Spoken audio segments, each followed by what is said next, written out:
David Okonkwo stood by the large window of his mansion in Victoria Island, Lagos. He held a cup of coffee and looked at the busy city below. The morning sun was bright and warm. He was 45 years old and very rich. He owned a big technology company with over 200 workers. People knew his name. Magazines wrote stories about him. He had money, cars, and a beautiful house. But he was not happy. 3 years ago, his wife Grace died from cancer. She was sick for only 6 months and then she was gone. After her death, David felt empty inside. His daughter Joy was 16 years old now. She used to be a sweet girl, but now she was different. She spent money like water. She was rude to everyone. She did not talk to her father much anymore. David felt alone in his big house. Every morning at 7 o'clock, Ruth Mensah came to work. She was the housemaid. She was 32 years old and came from Ghana. Ruth had worked for David's family for almost 2 years. She was a good worker. She cleaned the house, washed the clothes, and cooked meals. She never came late. She never left early.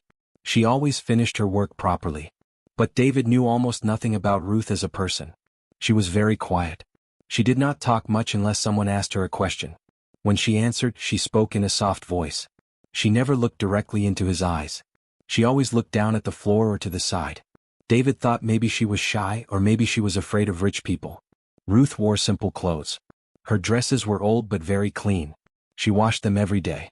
Her shoes had holes in them but she never complained. She walked softly through the house like a shadow. Sometimes David forgot she was even there. One thing was strange about Ruth. Every evening at exactly 6 o'clock she stopped working. She said goodbye and left the house. David often asked her to stay for dinner. The cooks made plenty of food. There was always extra. But Ruth always said no. She smiled and thanked him but she never stayed. She never worked overtime either, even when David offered to pay her double. David wondered why. Most housemaids wanted extra money. They asked to work more hours. They wanted bonuses and gifts. But not Ruth. She took her salary at the end of each month and left quickly. She never asked for advances. She never borrowed money. She seemed to want nothing from him except her regular pay. This morning was like every other morning. Ruth was cleaning the living room. The vacuum cleaner made a loud noise as she pushed it across the expensive carpet. The furniture shined. The windows sparkled. Everything was perfect. Then Joy came down the stairs. She was wearing expensive pajamas and holding her phone. She had been shopping online again. David could see the shopping bags in her room from where he stood. Joy never cleaned her own room. She left her clothes everywhere. She expected Ruth to pick up after her. Joy walked across the living room. Her shoes were muddy from walking in the garden. She left dirty footprints all over the clean floor that Ruth had just mopped. Brown mud spread across the white tiles. Ruth had spent an hour making that floor shine. Ruth saw the footprints but said nothing. She went to get the mop from the kitchen. Joy sat on the sofa and looked at her phone. She did not say sorry. She did not even notice what she had done. When Ruth came back with the mop, Joy looked up. "You just cleaned this floor," Joy said in a sharp voice. "Now it's dirty again. You need to clean it better next time so it doesn't show dirt." David felt his chest tighten. He wanted to say something to his daughter. He wanted to tell her she was being rude. But he stayed quiet. Ruth bent down and started mopping. "Yes, Miss Joy," she said softly. "I will clean it now. That's what we pay you for, isn't it?" Joy continued. "To clean up messes. That's your job." David saw Ruth's hands grip the mop handle tighter. But her face showed nothing. No anger. No sadness. No frustration. Just calm acceptance. She cleaned the floor again, carefully wiping away each footprint. When she finished, she put the mop away and continued with her other work. Joy went back to her phone. She had already forgotten about the whole thing. To her, Ruth was just a maid. She was not a real person with feelings. She was just someone who cleaned and cooked. But David could not forget. He kept thinking about Ruth's face. She had shown such dignity. Most people would have been angry. Most people would have said something. But Ruth just accepted it and moved on. What made her so patient? What was her life like outside this house? David realized he had never asked Ruth about her life. He paid her salary every month, but he never asked where she lived. He never asked if she had a family. He never asked what she did after work. She came at 7 and left at 6. That was all he knew. That afternoon, David was in his office when he heard Ruth in the hallway. He looked at his watch. It was 5:30. Ruth was carrying a small bag. She always carried that same bag. It was old and torn, but she kept using it. David had given her a new bag once for Christmas. but she still used her old one. He wondered why. At exactly 6 o'clock, Ruth knocked on his office door. "Mr. David, I am leaving now," she said. "I have finished all the work. Dinner is ready in the kitchen." "Thank you, Ruth," David said. "Please won't you stay and eat with us? There is plenty of food." Ruth smiled. It was a sad smile. "Thank you, sir, but I cannot. I must go home now. People are waiting for me." "What people?" David asked. "Do you have children?" Ruth's smile faded a little. "I must go now, sir. Good night." She turned and walked away quickly. David stood up and walked to the window. He watched Ruth leave through the front gate. She walked down the street to the bus stop. A crowded bus came and she climbed inside. The bus drove away into the busy traffic of Lagos. Who was Ruth Mensah? Where did she go every night? Why did she refuse his kindness? David felt a strange pull in his heart. He needed to know. For the next week, David could not stop thinking about Ruth. Every morning when she came to work, he watched her more carefully. He noticed small things he had never seen before. Her shoes were broken and he could see her toes through the holes. Her dress had been sewn many times with different colored thread. She always brought an empty container to work, and at the end of the day she filled it with leftover food from the kitchen. David felt ashamed.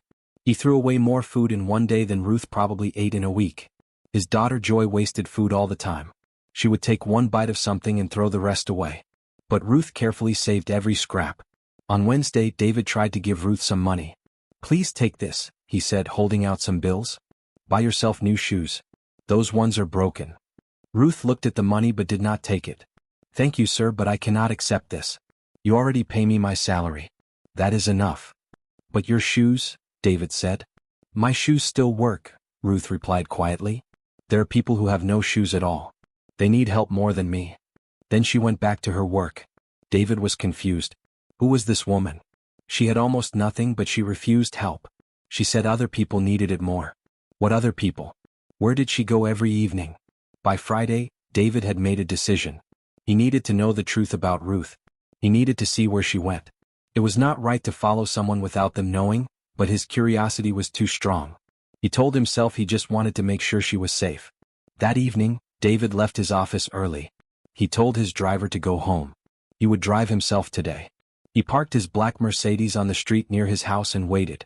At exactly 6 o'clock, Ruth walked out of the front gate. She was carrying her old bag and the container of leftover food. David's heart beat fast. He felt nervous like a child doing something wrong. But he started his car and followed her slowly. Ruth walked to the bus stop at the end of the street. Several other people were waiting there. The sun was starting to go down. The sky was turning orange and purple. After 10 minutes, a yellow bus came. It was very crowded. People were pushing to get inside. Ruth squeezed through the door and disappeared into the crowd. David followed the bus in his car. The traffic was terrible. Cars honked their horns. Motorcycles drove between the lanes. Vendors walked between the stopped cars selling water and snacks. The bus moved slowly through the busy streets of Victoria Island, then into the mainland. After 30 minutes, Ruth got off the bus. David parked his car and watched. She walked to another bus stop and waited again. This bus took even longer to come. When it finally arrived, it was even more crowded than the first one. Ruth had to push hard to get inside. David continued to follow. His nice car felt strange here. People stared at it. Children ran up to the windows asking for money. He locked his doors and kept driving. The second bus took Ruth deeper into the city. The buildings became smaller and older. The roads became worse with big holes and broken concrete. There was trash on the streets. The air smelled bad. David had lived in Lagos all his life, but he had never been to this part of the city. They were going to Ajigunle. David knew about this place. Everyone in Lagos knew about Ajigunle. It was one of the poorest neighborhoods in the whole country. People called it the jungle. Thousands of people lived there in terrible conditions. There was crime, poverty, and disease. Rich people like David never went there. After another 30 minutes, the bus stopped. Ruth got off. David parked his car on the side of the road. He was afraid someone might steal it, but he had to keep following Ruth. He got out and locked all the doors. The sun had gone down now. It was getting dark. Kerosene lamps began to glow in small shops and houses. The streets were not paved. They were just dirt and mud. Open sewers ran along the sides. The smell was very strong. Ruth walked quickly through the narrow streets. She knew exactly where she was going. David followed at a distance, trying to stay hidden. People looked at him strangely. His clothes were too nice. His watch was too expensive. He did not belong here. Children played in the streets despite the darkness. Women cooked food over small fires. Men sat in groups talking and drinking. Music played from somewhere. People shouted and laughed. Life continued even in poverty. Ruth turned down an even narrower path between buildings. David had to walk carefully to avoid stepping in the dirty water. The buildings here were made of old wood and rusty metal sheets. They looked like they might fall down at any moment. Finally, Ruth stopped at a compound. It was a group of small rooms built around a courtyard. The walls were cracked and falling apart. The roof had holes in it. There was one water tap in the courtyard that many families shared. Clothes hung on lines between the buildings. Ruth went to one of the rooms. It was so small. David thought it was smaller than his bathroom at home. The door was just a piece of wood tied with rope. There was no lock. One small window had no glass, just a cloth hanging over it. David found a dark corner where he could watch without being seen. He stood behind a pile of old tires and broken furniture. His heart was beating very fast. He felt guilty for spying, but he could not leave now. He had to see what Ruth did here. He had to understand. Ruth pushed aside the cloth that covered her door. A small light glowed inside, probably from a candle. David moved a little closer, trying to see through the window. The cloth moved in the wind, and for a moment he could see inside. What he saw made him hold his breath. His eyes opened wide. He could not believe it. Ruth was not alone in that tiny room. There were people with her. Many people. Small people. Children. David's hands began to shake. His throat felt tight. He leaned against the wall, trying to see more clearly. What was happening in that small room? Why were there so many children? Who were they? David moved closer to the window. His expensive shoes stepped in mud, but he did not care anymore. He had to see what was happening inside that small room. The cloth over the window moved again in the night breeze, and he could see more clearly now. The room was tiny. Maybe 10 feet by 10 feet. That was all. But inside were children. So many children. David counted them slowly. 1, 2, 3, 4. He kept counting. 8, 9, 10, 11, 12. 12 children in that small space. They were sitting on the floor because there was no furniture. No chairs. No tables. Just the bare concrete floor. The children were different ages. Some looked very young, maybe 4 or 5 years old. Others were older, maybe 12 or 13. They were all thin. Their clothes were torn and dirty. But their faces were bright and happy. They were smiling at Ruth. "Mama Ruth, Mama Ruth," the children called out. They ran to her and hugged her legs. The smallest ones jumped up and down with excitement. Ruth smiled. It was the first real smile David had ever seen on her face. At his house, she never smiled like that. But here, with these children, her whole face changed. She looked happy. She looked alive. "Did you bring food, Mama Ruth?" a little girl asked. She had big eyes and short hair. Her dress was too big for her tiny body. "Yes, my children," Ruth said softly. "I brought food for everyone." She opened her container. Inside was rice, chicken, and vegetables. It was the leftover food from David's house. The food that would have been thrown away. The children gathered around her like baby birds around their mother. Ruth took out a few plates. They were old plastic plates, cracked and faded. She divided the food carefully. She made sure each child got an equal share. The portions were small, but the children looked at the food like it was a feast. "Before we eat, what do we do?" Ruth asked. The children quickly held hands and closed their eyes. The oldest boy, who looked about 13, began to pray. "Thank you, God, for this food. Thank you for Mama Ruth who takes care of us. Please bless her and keep her safe. Amen." "Amen," all the children said together. Then they began to eat. They ate slowly, taking small bites. They did not waste even one grain of rice. David watched them and felt something break inside his chest. These children were so hungry. When was the last time they had eaten? Yesterday? The day before? While the children ate, Ruth did not take any food for herself. She just watched them with love in her eyes. David noticed this. She had given all the food to the children. She would eat nothing tonight. After the children finished eating, Ruth collected the plates and washed them with water from a small bucket. Then she sat on the floor and the children gathered around her. She pulled out some old books and newspapers from her bag. The pages were yellow and torn. "Now reading time," Ruth said. She lit a small candle because there was no electricity in the room. The candlelight made shadows dance on the walls. Ruth opened a children's book. It was so old that the cover was falling off. But she read to the younger children in a gentle voice. They listened carefully, their eyes wide. Some of them followed along, pointing at the words. Then Ruth took out the newspapers. The older children practiced reading the headlines. She corrected them when they made mistakes. She praised them when they read correctly. "Very good, Peter," she said to one boy. "You are learning so fast." David could not believe what he was seeing. Ruth was teaching these children. After working all day at his house, after riding 2 crowded buses for over an hour, she came here to feed and teach homeless children. Where did she get the strength? Where did she find the love? After the reading lesson, the children began to yawn. It was getting late. Ruth told them to prepare for sleep. The children lay down on the floor. There were only 3 thin mats for all 12 children. They had to share. Some children had no mat at all. They lay on pieces of cardboard. Ruth covered them with old cloths and blankets. She tucked them in gently, kissing each child on the forehead. "Sleep well, my precious ones," she whispered. "Tomorrow will be a better day." The children closed their eyes. Within minutes they were asleep. They must have been so tired, so hungry, so uncomfortable on that hard floor. But they slept peacefully because they felt safe. They felt loved. When all the children were sleeping, Ruth sat alone in the corner of the room. The candle was almost finished. In the dim light, David saw her reach into her bag and pull out something. It was a photograph. An old photograph in a cheap frame. Ruth held the photograph close to her chest. She closed her eyes. Her shoulders began to shake. She was crying. Silent tears ran down her face. She rocked back and forth, holding the photograph like it was the most precious thing in the world. David moved a little closer, trying to see the photograph. The candlelight flickered, and for just a moment he could see it clearly. It was a picture of a little girl. She was maybe 7 or 8 years old. She had a beautiful smile and bright eyes. She looked like Ruth. Ruth kissed the photograph. "My baby," she whispered.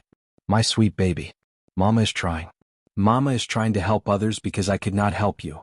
Forgive me. Please forgive me." David felt tears fill his own eyes. He understood now. Ruth had lost a child. Her own daughter was gone. Maybe she died from sickness. Maybe she died in an accident. Maybe she was taken in one of the terrible attacks that happened in the north. David would never know. But Ruth's pain was clear. This woman had suffered so much. She had lost everything. But instead of being bitter, instead of being angry at God or at the world, she chose to help other children. She took her pain and turned it into love. She saved other people's children because she could not save her own. David leaned against the wall. His whole body shook. Tears poured down his face. He tried to be quiet so Ruth would not hear him, but he could not stop crying. He had been so blind. So stupid. So selfish. He thought he was rich because he had money. He thought he was successful because he had a big house and expensive cars. But this woman, this poor maid who lived in a tiny room in the worst part of the city, she was richer than he would ever be. She had more wealth in her heart than he had in all his bank accounts. David drove home that night in complete silence. His hands gripped the steering wheel tightly. His face was wet with tears that would not stop falling. The city lights blurred in his vision. He kept seeing Ruth's face in his mind. He kept seeing those 12 children sleeping on the hard floor. He kept seeing that photograph of the little girl who was gone forever. When he reached his mansion, the security guard opened the gate. David parked his car and sat there for a long time. He could not move. His big house suddenly looked ugly to him. It looked like a waste. So many rooms that nobody used. So many things that nobody needed. What was the point of it all? Finally he went inside. The house was quiet. The lights were bright. The air conditioning made everything cool and comfortable. David walked through the hallway and saw his reflection in a mirror. He looked like a stranger to himself. Who was this man in expensive clothes? What had he done with his life that mattered? He went upstairs to his bedroom. He lay on his soft bed with its silk sheets. But he could not sleep. Every time he closed his eyes, he saw Ruth sitting in that dark corner, holding the photograph of her lost child. He saw the children sleeping on cardboard. He heard their prayers of thanksgiving for one small meal. David got up and walked to his window. He looked out at the swimming pool in his backyard. The water sparkled under the lights. Nobody ever used that pool. Joy had swum in it maybe twice this whole year. David thought about how much that pool cost. It could probably feed Ruth's children for 5 years. Maybe 10 years. The night passed slowly. David did not sleep at all. When the sun came up, he was still sitting by the window. His mind was full of questions. What could he do? How could he help? Should he tell Ruth that he knew her secret? Would she be angry? Would she be embarrassed? At 7 o'clock he heard the front gate open. Ruth had arrived for work. David's heart beat faster. He wanted to run downstairs and tell her everything. He wanted to apologize for being so blind.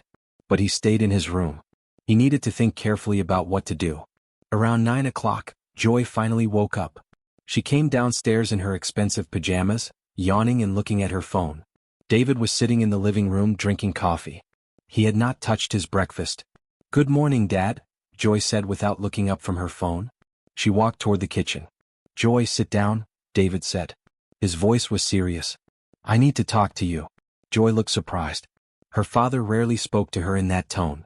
She sat down on the sofa across from him, still holding her phone. "Put the phone away," David said. Joy hesitated, then put the phone on the table. "What's wrong?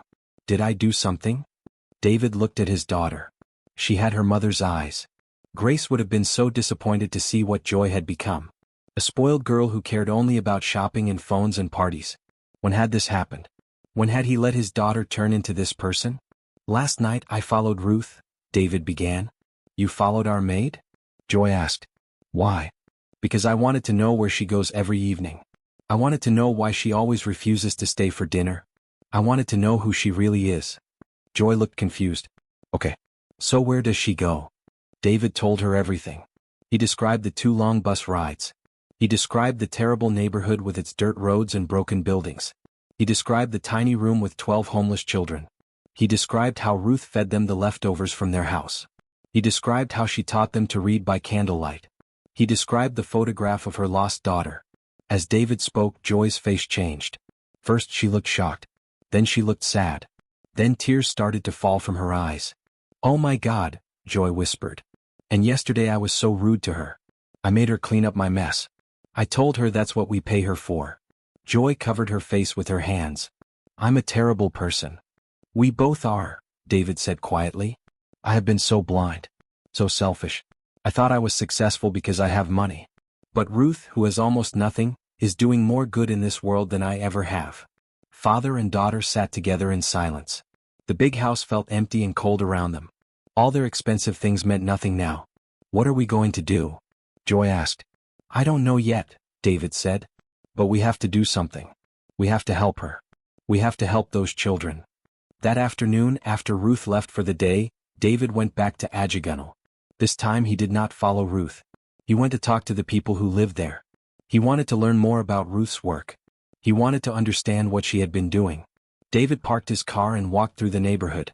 People stared at him because of his nice clothes, but he did not care. He stopped at a small shop where an old woman was selling vegetables. "Excuse me," David said. "Do you know a woman named Ruth? She lives in the compound down that street." The old woman's face lit up. "Oh, you mean Mama Hope? Yes, yes, everybody knows her. She is an angel. A true angel sent by God." "Mama Hope?" David asked. "That is what we call her," the woman explained. "Because she gives us hope. She takes care of the children that nobody wants. The street children. The orphans. The ones whose parents died or left them. She feeds them. She teaches them. She loves them. She has been doing this for 4 years now." 4 years. David was shocked. Ruth had only worked for him for 2 years. She had been helping children even before that. David talked to more people in the neighborhood. A young man told him that Ruth had saved his little brother from living on the streets. An old man told him that Ruth sometimes gave away her own food when there was not enough for all the children. A woman told him that Ruth once walked 5 miles to get medicine for a sick child because she had no money for a bus. Everyone had a story about Ruth. Everyone called her Mama Hope. Everyone said she was the kindest person they had ever known. David returned home that evening with a clear purpose in his mind. He knew what he had to do. On Monday morning, David waited in his office. His hands were sweating. He had practiced what he would say many times, but he was still nervous. He heard Ruth cleaning in the hallway. He took a deep breath and called out to her. "Ruth, please come to my office. I need to speak with you." Ruth appeared at the door. Her face looked worried. "Yes, sir? Is something wrong? Did I make a mistake?" "No, no mistake," David said quickly. "Please sit down." Ruth sat on the edge of the chair. She looked uncomfortable. In 2 years of working here, she had never sat in this office before. Her hands twisted nervously in her lap. David did not know how to begin. He had planned a speech, but now all his words disappeared. Finally, he just spoke from his heart. "Ruth, I need to tell you something. Last Friday I followed you." Ruth's eyes went wide. Her face turned pale. You followed me? Yes. I'm sorry. I know it was wrong. But I was curious about where you went every evening. I followed you to Ajigunal. I saw your room. I saw the children. Ruth stood up quickly. Her whole body was shaking. You had no right. That is my private life. You cannot spy on me. Tears filled her eyes. Are you going to fire me now? Are you going to tell the government about the children? Please, sir, they have nowhere else to go. Please don't take them away. Ruth, please sit down, David said gently. I'm not going to fire you. I'm not going to tell anyone. Please, just listen to me. Ruth sat down slowly. She was crying now. She looked afraid and ashamed at the same time. I don't know how to say this properly, David continued, but what I saw that night changed my life. I saw you feeding those children with leftovers from my house. I saw you teaching them to read by candlelight. I saw you tucking them into sleep on the floor. And I saw you crying, holding that photograph. Ruth wiped her eyes. She looked down at her hands. I went back to Ajigunal on Saturday, David said. I talked to your neighbors. They told me about your work. They told me you've been caring for abandoned children for 4 years. They told me everyone calls you Mama Hope. They talk too much, Ruth whispered. Ruth, look at me, David said. Ruth slowly raised her eyes. You are the most remarkable person I have ever met. You have almost nothing but you give everything. You have suffered terrible loss but you choose to love. You are richer than I will ever be. I don't understand, Ruth said. Why are you telling me this? David opened a folder on his desk. Inside were papers and drawings. I want to build a proper children's home. A real building with beds and bathrooms. With a kitchen and classrooms. With a playground where children can play safely. I want to hire teachers and cooks. I want to provide food and clothes and medicine for as many children as need help. Ruth stared at the papers. She could not speak. And I want you to run it, David continued. Not as my employee. As the director. It will be your home. Your project. I will only provide the money and support. You will make all the decisions about the children. Ruth shook her head. No, this is not real. This cannot be happening. It is real, Ruth. I have already spoken to my lawyers. I have already found a property. It's a large piece of land in a better area. Not far from Ajigunal, so the children can stay near their community. But safer. Cleaner. With good schools nearby. But why? Ruth asked. Her voice was breaking. Why would you do this for me? What do you want from me? David felt tears in his own eyes now. I don't want anything from you, Ruth. You have already given me something precious. You reminded me what my wife Grace always believed. She used to say that we are not measured by what we own, but by what we give away. She used to say that success without compassion is just selfishness with money. I forgot those lessons after she died. But you reminded me. I cannot accept this, Ruth said. It is too much. Please, David said. Let me do this. Not for you. For those children. For the memory of your daughter. For the memory of my wife. Please say yes. Ruth looked at the drawings again. She saw pictures of a beautiful building with big windows. She saw a playground with swings and slides. She saw a garden where children could play. She covered her face with her hands and cried. I don't deserve this, she sobbed. You deserve this more than anyone I know, David said softly. It took 3 more conversations before Ruth finally agreed. She was afraid. She thought it was too good to be true. She thought David would change his mind. But he did not change his mind. He worked harder than he had ever worked on any business project. Within 1 week, David bought the land. Within 2 weeks, construction began. He hired the best builders. He bought the best materials. He visited the site every day to check the progress. Joy came with him. She helped choose colors for the walls and curtains for the windows. Ruth continued to work at David's house during the day. But now, everything was different. Joy treated her with respect. She apologized for being rude. She helped Ruth with the housework. She asked Ruth to teach her about the children. In the evenings, Ruth still went to her small room in Ajigunal. She still cared for the 12 children. But now she told them about the new home. She told them about the beds they would sleep in. She told them about the school they would attend. The children could hardly believe it. They thought it was a fairy tale. 6 months passed. The building was finally ready. It was beautiful. 3 floors with 20 bedrooms. Big kitchen. 2 classrooms. A library with hundreds of books. A medical room with a nurse. And outside, a playground with swings, slides, and a football field. On opening day, a sign was placed at the entrance. It read, Ruth's House of Hope, where every child matters. The 12 children from Ruth's small room were the first to move in. But word spread quickly through Ajigunal. More children came. Orphans. Street children. Children whose parents could not care for them. Within 2 weeks, there were 23 children living in the home. Ruth walked through the building every morning, touching the walls like she could not believe they were real. She watched the children sleep in real beds with soft pillows. She watched them eat 3 meals every day at a big table. She watched them play outside in the sunshine, laughing and running free. David and Joy visited every week. Joy started a tutoring program. She taught the older children mathematics and English. She brought her friends from her private school to help. The rich teenagers and the poor children studied together, learning from each other. David funded everything the home needed. But more importantly, he learned to see wealth differently. He sold one of his expensive cars and donated the money to buy school supplies. He canceled the construction of a new swimming pool and used that money to hire more teachers. He stopped buying things he did not need. One evening, 6 months after the home opened, David and Ruth sat together on the steps outside. The children were playing football in the field. Their laughter filled the air like music. The sun was setting, painting the sky orange and pink. "Thank you," Ruth said quietly. "You have given these children a future." "No," David said. "You gave them a future. You were already doing the work. I just provided the building. You provided the love." They sat in comfortable silence, watching the children play. A little girl ran up to Ruth and hugged her. "Mama Hope, come play with us." Ruth laughed and stood up. She took the girl's hand and walked toward the other children. David watched her go and he smiled. For the first time since Grace died, he felt truly happy. He felt purpose. He felt peace. Joy came and sat next to her father. She rested her head on his shoulder. "Mom would be proud of us," she said. "Yes," David agreed. "She would be very proud." As the stars began to appear in the sky, David made a silent promise. He would never forget what Ruth taught him. Real wealth was not counted in money. Real wealth was counted in lives touched, in children saved, in hope given to those who had lost everything. Ruth's small photograph of her lost daughter now sat on a shelf in the home's chapel, surrounded by flowers. Below it, a plaque read, "In memory of all the children we have lost, and in hope for all the children we can save." 23 children now called this place home. But this was just the beginning. David had bigger plans. More homes in other cities. More children rescued from the streets. More hope spreading across the country. He finally understood that success was not about building an empire for yourself.